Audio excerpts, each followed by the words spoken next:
The Lakers just got embarrassed in 5 games against the Minnesota Timberwolves after everybody and their mother, including me, picked LA to win in 6 or 7 games. Some were even bolder, saying it would be as quick as 4 or 5, but no, LA was not ready for the bright lights, and in their defeat, many of their weaknesses were exposed.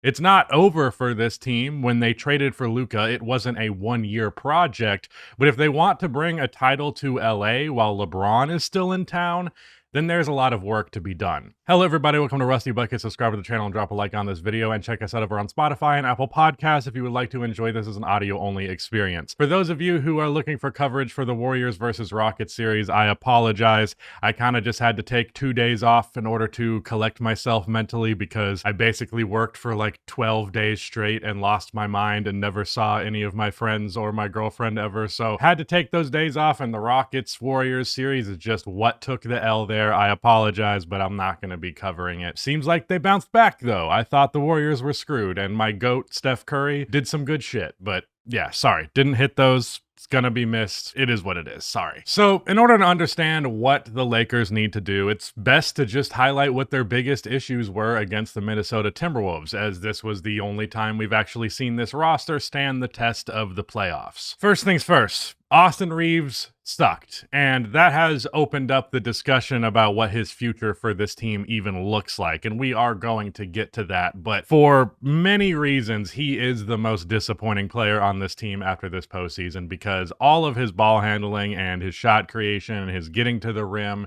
and his mid-range game and his ability to get to the line, basically all of that disappeared, and the only thing he was a catch and shoot guy, and he wasn't even particularly good at that. In game 4, he went 2 for 7 from 3 with like 3 completely wide open looks not dropping, including the one that would have sent the game into overtime. So Austin Reaves, a huge letdown, and that makes the conversation about his future very interesting. LeBron could not create off of the dribble very much, very infrequently. Like, I don't think a lot of people have realized just how off-ball LeBron's game has become, because he was not getting to the rim well. He really wasn't doing much of anything off of the dribble particularly well, and the best offense that he had was off of cuts, off of catch and shoots, off of screen action where he's the roller, stuff like that. And it's important to understand that going forward, because I just don't know how much LeBron, the downhill threat, exists anymore, and you have to understand that with how you construct this roster. The obvious thing is they have no center. Jackson Hayes fucking sucks, and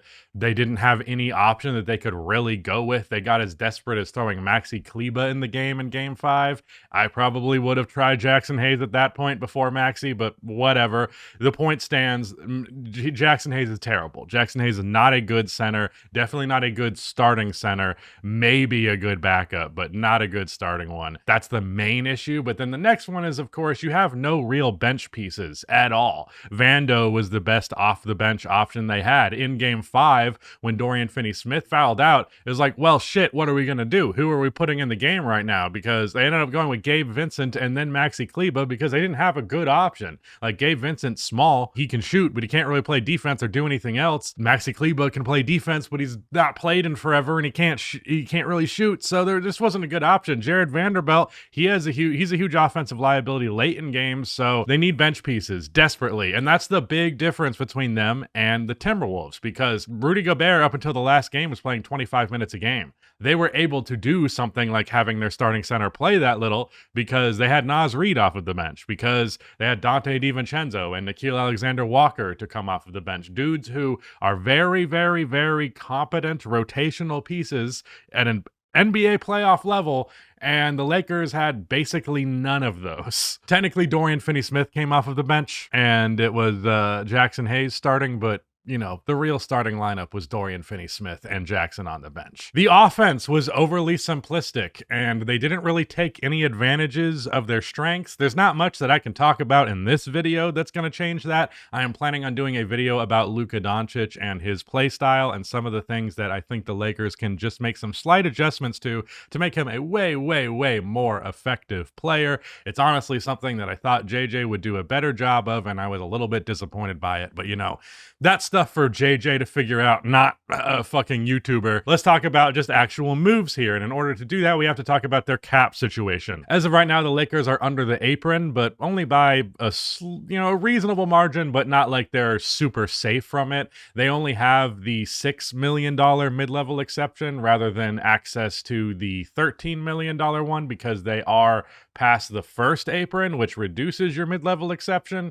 And that's, of course, with the assumption that LeBron is going to take his max contract, whether it be an extension or his player option. They are free to move contracts as they choose, however, which is huge. That's the big thing about being under the second apron, is you can aggregate contracts together rather than just doing one contract for another. I really don't know why that restriction exists for the second apron. There's a lot of things I don't get about the second apron, but we're not going to worry about that. LeBron's decision in free agency matters a lot here, and if he was serious about possibly winning another championship again, then he'd take a pay cut. LeBron's made enough money. He's a goddamn billionaire. I think when you have that much money, it is within reason to say, hey, dude, if you really want us to win, give us some money to work with. But I don't think LeBron's going to do that. I don't think that's the type of choice that he would make. I'm not making a judgment on it, really, but one way or the other, it's probably not something you can bank on. It would do wonders to help them, though. Dorian Finney-Smith also has to opt into his $15 million player option, which I think he will. I don't think he can get much better than that on the open market. Being on the Lakers definitely gave him more of a view and appreciation for how good of a 3-and-D player he is. They pretty much have no money to work with. They can sign a couple of good role players, and that's it. That's a couple of dudes who are towards the tail ends of their careers, or they're after a bad season, someone that you pick up on a cheap deal, but that's about it. So among their current roster, who should the Lakers actually keep? Well, Luka and LeBron are the obvious locks there. I have seen some people suggesting the idea that the Lakers trade LeBron, but I think that is a fairly silly notion.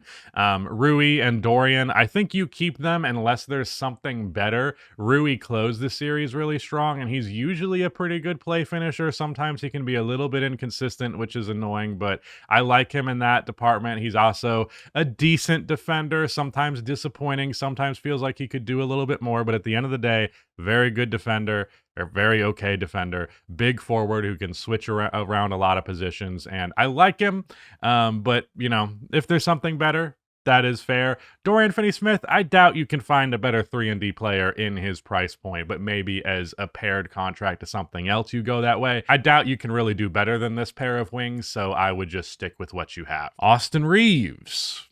Oh boy, should LA trade Austin Reaves? That is the question. So I got 870 votes at this point. I posted the tweet an hour ago, so it's not as big of a sample size as I would like, but I asked after round one, do you think the Lakers would be better off trading Austin Reaves?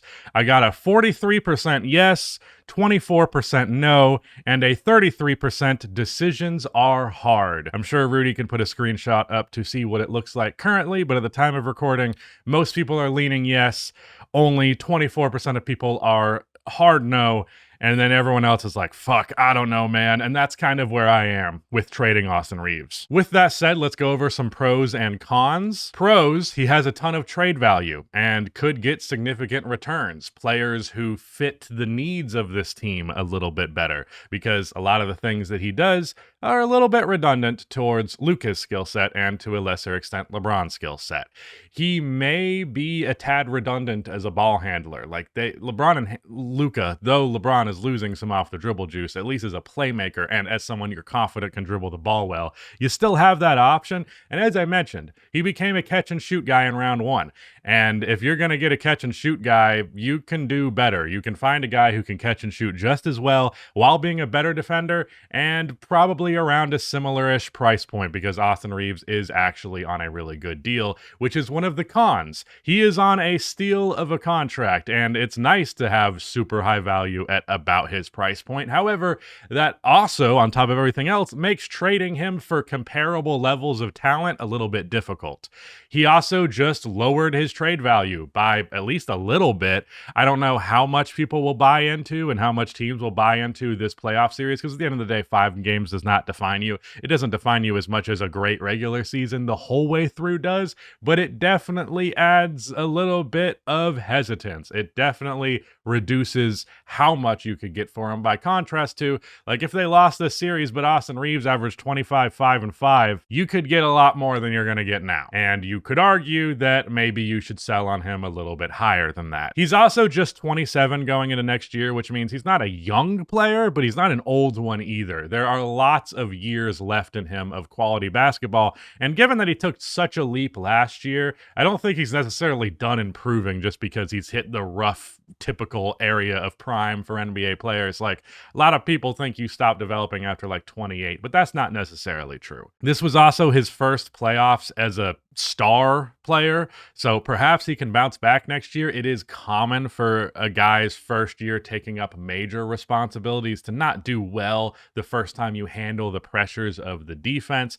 And the thing that sucks about that is, if that is the case and you trade him away, well, you have no chance of finding that out. You have rid yourself of that possibility, and instead it will be some other team that reaps the benefits of a more matured Austin Reaves. So my verdict, and I'm going with a fence sitter option here, so get over it. It depends on how good you think he actually is and what you can get for him. What is his value? Well, I think it depends on who you're trading with and the desperation of that team. You could definitely swing him for another star player or like 2 very good starters if it's a team that is looking to sell. You're not going to just go to any team and be like, hey, you want... I don't think Austin is like a trade a guy you really like for option, but if you're like a team that's ready to blow it up, or a team that's just trying to, for whatever reason, ship some talent out of town, and you go, hey, Austin is a pretty damn good option to sell a team on a rebuild, you know, that's pretty good. Austin can be a piece that makes fans happy. Like, hey, this rebuild ain't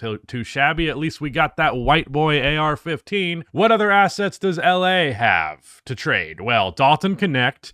He's young-ish. He's an older rookie, but he's got some value. He at least played pretty good rotational minutes in the regular season this year. Gabe Vincent and Maxi Kleber combined together for $44 million in expiring contracts, and that is huge. That is a thing that not no one, but a lot of people who are just more ignorant to how deals in the NBA work, they don't value an expiring contract, but like Gabe Vincent and Maxi Kleber, very good players? No. Very valuable for the fact that you could theoretically trade them for some guy making $44 million, and then that team is like, hell yeah, I don't have to pay for that money after this season. It's a big, big value, and those contracts being as bad as they are does pay off in a positive way as soon as they become expiring. Rui's $18 million is also expiring, so if it's necessary to throw him into a deal, if you really want to sell someone on, hey, we're just going to take away all of your cap issue, then that is a potential option. I did loosely think about the idea of a Joel Embiid trade, but I think that's way too out there. That's never going to happen. But theoretically, they could just say to the Sixers, hey, we'll eat up all of Embiid's contract. We won't give you any other assets otherwise, but we'll take the money off of the books. Do you accept that? Wouldn't try it, though. Not with Luka becoming more injury prone, LeBron being old and injury prone. It's not a good idea. But one that I did think about for like a little bit too long. LA also has their own 2031 first round pick that they can trade, and apparently they can also offer a 2030 pick swap. What's fucked up, I hate the damn Stephian rule. I understand why it's in place, but a lot of their draft picks they have, but they can't trade them because they traded alternate draft picks from the other year. Like, I think 2027 and 2029 are going to other teams. They have picks, but not access to a whole lot of them. Let's talk about centers. If LA is going to make a big trade, it should be a big trade. You get me? Like, if you're going for a splashy, huge deal, make sure you're getting a splashy, huge big man, if you get what I'm saying. Like, yeah. On the high end, if you trade Austin for one of these bigs, here are some possible names or packages as well. Bam Adebayo of the Miami Heat. I've talked about him over on my video that was what's next for the Miami Heat. I did that over on Little Rusty Buckets. I think the Heat could really go in any direction. They are prone to the retool, so if I had to guess, that's probably where they're going to go. But if they were in rebuild mode and they said, fuck it, we're trading all of our good players, Bam Adebayo is the perfect big man for what the Lakers need because he would dramatically improve their defensive capabilities, and he's a great lob target. He's a really good playmaker as a 5. He's a good screen setter, at least a pretty good one. So you would have a lot going for you there, and I think it would make the Lakers instant contenders. So my proposed swap there is Austin Reaves, Dalton Connect, Maxi Kleber plus Gabe Vincent, and a 2031 first round pick and 2030 first round pick swap. So you're getting Austin. I do feel like this is a little weird for the Heat because you're probably trading Tyler Hero too, or are you just going with the double white boy backcourt? Because I could respect that, but I'm not really expecting that. This could also be a situation where Austin goes to a third team and that third team sends assets to the Miami Heat. The Lakers were going to put one like truly great all-star level big man on their board. I would go with Bam Adebayo. There's really not any other option at the center position who's going to be on the move. Now, as for some good ones plus other stuff, what do we think about Nick Claxton plus Cam Johnson? That is a really good return. I think it's probably so good that it might get a little bit difficult. I actually think also there's so much money that you might have to include Rui in this deal, but I would go Austin, Connect, Maxi, and Gabe plus the 2031 first round pick. I think you can hold on to the swap in this case, but maybe you'd have to throw it in there. I think I'd still do it. If you have to also put Rui in there, that makes it a little bit more difficult because you're trading 2 starters for 2 starters, and it'd be better if you could do 1 starter for 2 just for the sake of depth with this team.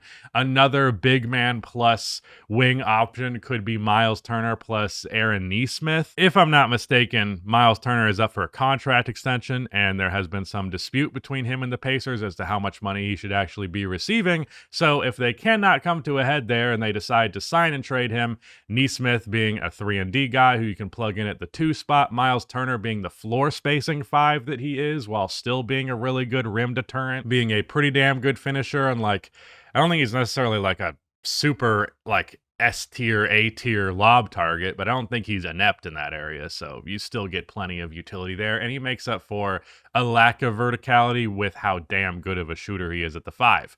I also want to throw this option out there. It is something that I think is unlikely, and especially just given the connection between these franchises historically, but would it be possible that Zoo could be on the board? Like, if the Clippers blow it up after round 1, if they lose to Denver, or if they lose in round 2, whatever it may be, you know, perhaps James Harden and Kawhi are so old, they're like, I would rather just get traded to another team and hope for the best there. Wouldn't be shocked if that came to be. And at that point, you know, Zoo is 28 going into next year. He's not a young player, but he also just had a breakout season. So the Clippers could want to hold on to him, even if they are trading Harden and Kawhi.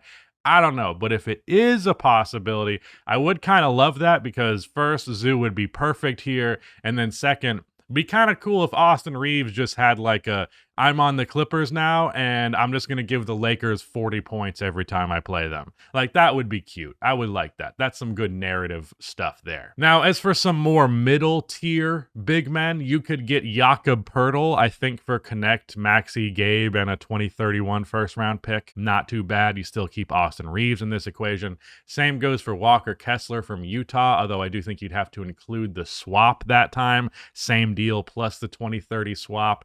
And Mitchell Robinson for Dalton Connect, Maxi Kleber, Gabe Vincent, 2031 first round pick. I would throw a protection on that first just because Mitchell Robinson is injury prone.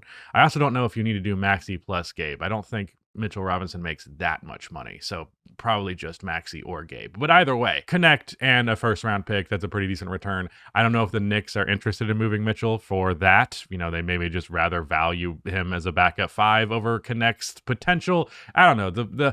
It'll depend on the situation of the Knicks for sure. But that's another option you could look at. Also, it would be hilarious if you just did the Mark Williams trade a second time, but I'm going to guess no. Now, I would suggest, and I usually try to do this, suggest like great, middle, and low end options at a position of need, but I don't think it would be right for me to suggest low end options because I don't think LA can afford to get anything better than, or to get anything worse rather than a pretty damn good starting five. Like if you're going worse than Nick Claxton or Mitchell Robinson, you're doing bad. I think you're in serious trouble if you can't at least get a player of their caliber. And I think they have enough assets on top of the Lakers' voodoo ability to just pull a great trade out of your ass out of nowhere.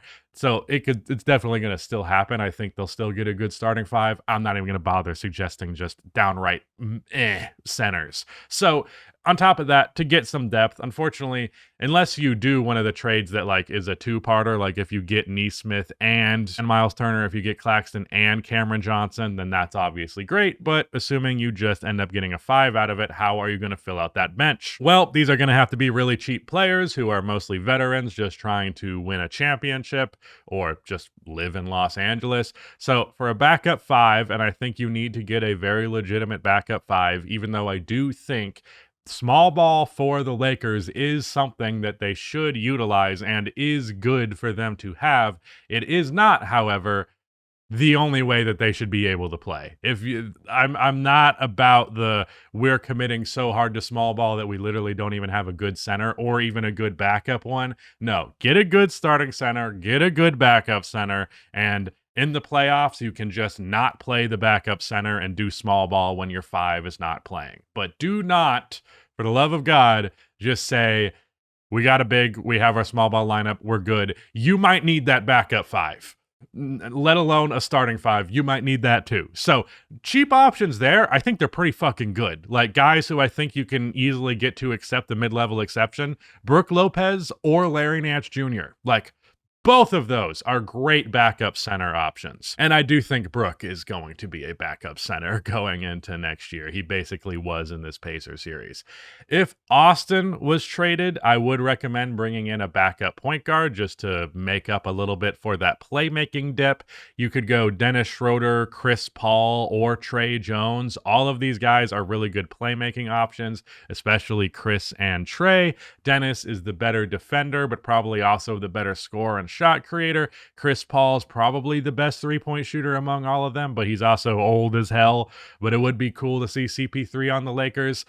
Nick Batum, he's probably going to take his player option. I think he'd have to take less money to go to the Lakers. So I don't know. It would depend. If the Clippers do blow it up, he may just say, fuck it, I'll take $3 million to be on the Lakers and potentially win a championship rather than taking $5 million to be on the Clippers and be in a terrible situation. As for a couple of shooting guards or just shooters in general, I did put Bruce Brown in this list. He's not a shooter, but he is a guard that I think would play very well, especially next to Luka Doncic. Similar thing with him and Jokic. But for some guards off of the bench, you have Gary Trent Jr., AJ Green, Tim Hardaway Jr., again, Bruce Brown, Duncan Robinson, and that's pretty likely he would be a free agent because I think he has like a joint deal. He has one of those, like, it's not a player or a team option. It's like both, and both parties have to agree for the contract to extend. Or if Duncan agrees, but Miami doesn't, he gets like a portion of it. Whatever it may be, I believe Duncan Robinson will be a free agent, and he would be fucking awesome on this team. Talk about shooting, dude.